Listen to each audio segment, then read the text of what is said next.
I'd like to talk now about how to sharpen the blade from the 3-tooth straight line cutter.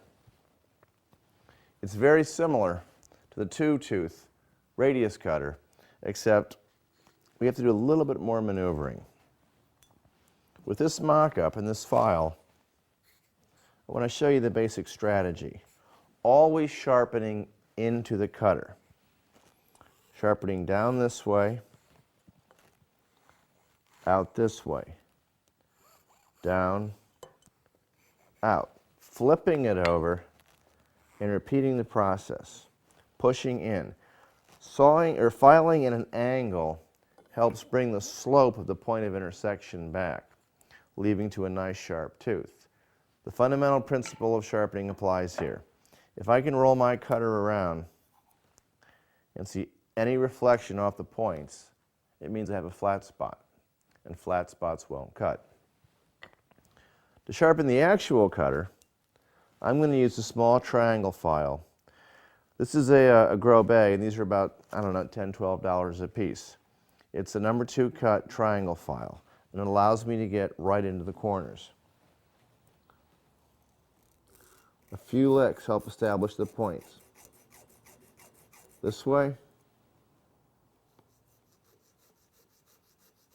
coming back, repeating the process on the other outside tooth.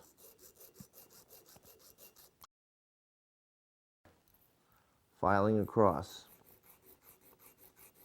Flipping over, doing the center tooth.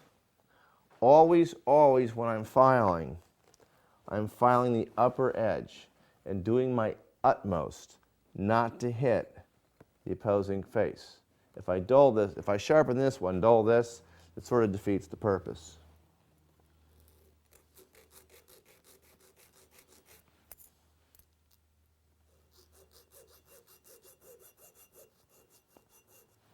When filing this tool, you need to pay attention as well. The way it comes to you, all 3 teeth are in the nice same plane. If you get a little too aggressive with the filing, one tooth might go lower than another. To test, I'm going to grab a scrap of wood and give a nice slice. What I should get is a slice. If I'm getting tearing, the tool's not sharp enough. And it's just about impossible to get that opposing tooth because it falls in the middle. Putting it on the tool, mounting it, and giving it a try is the best test. So I'm going to mount the cutter, into the tool.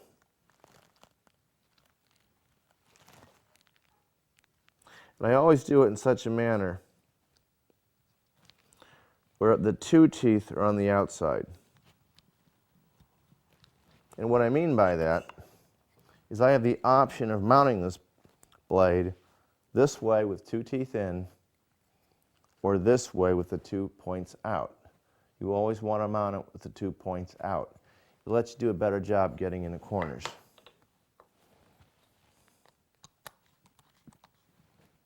I'm going to push that in just a little bit more.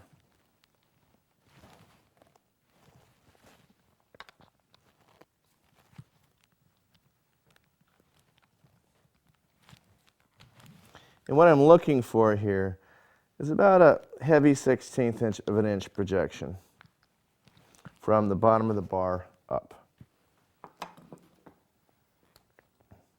To give it a test, I'll run cross grain and see if I'm getting a clean groove or if I'm getting tear. And you can see both edges of the groove are nice and crisp. We're getting a good cut.